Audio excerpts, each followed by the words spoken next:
Patient in Tulsa hospital shooting was angry about pain care. June 3, 2022. By Pat Anson, PNN Pain News Network editor. The gunman who killed 4 people Wednesday at an Oklahoma hospital recently had back surgery and was angry about his post-operative pain not being treated, according to police and media reports. Michael Louis shot and killed Dr. Preston Phillips, the surgeon who performed the operation, as well as another doctor, a medical receptionist and a bystander who took his wife to an appointment at St. Francis Hospital in Tulsa. The 45-year-old Louis fatally shot himself as police closed in. What we currently know is that Louis was in pain. Louis expressed that he was in pain and was not getting relief, and that was the circumstance surrounding this entire incident, said Tulsa Police Chief Wendell Franklin. He blamed Dr. Phillips for the ongoing pain that came from the surgery. Phillips was an orthopedic surgeon who specialized in spinal surgery and joint reconstruction. He graduated from Harvard Medical School in 1990. No details have been released on what type of back surgery Louis had or what kind of pain medication he was given. According to a niece, he suffered from back pain for a long time.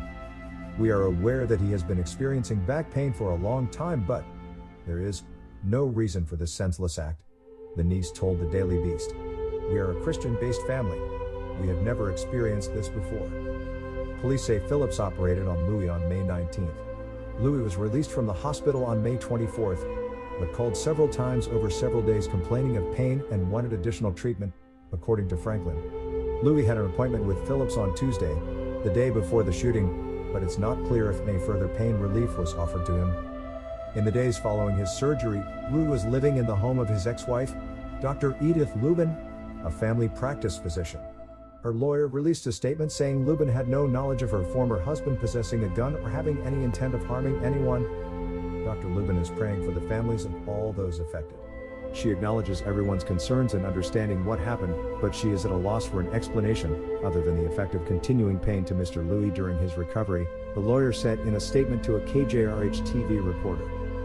Louis bought a handgun on Sunday and a semi-automatic rifle on Wednesday afternoon, just hours before the shooting.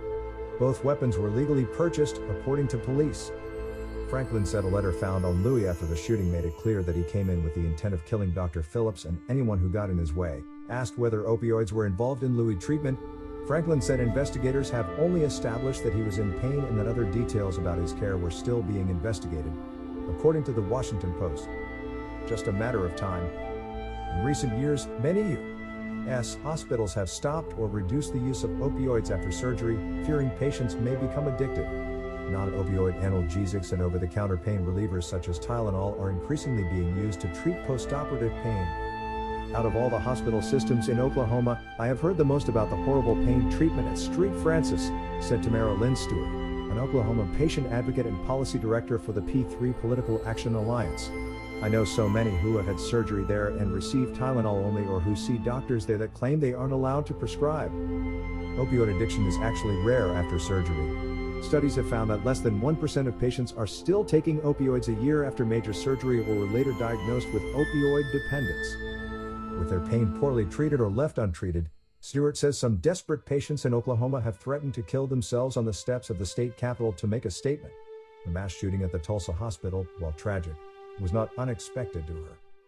While our hearts are grieving with the families and victims, few in our grassroots communities built to advocate for appropriate treatment of pain without government or third-party interference can say this was completely unexpected.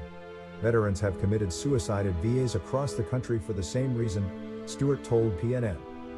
Most of us knew it was just a matter of time before someone who could no longer bear the unrelenting pain did something more drastic in order to get the attention needed to end the restrictions on opioids and begin the much-needed process of swinging the pendulum back to a more neutral position.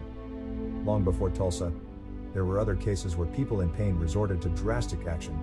In 2017, a man suffering from chronic back pain shot and wounded 2 people at a Las Vegas pain clinic before taking his own life.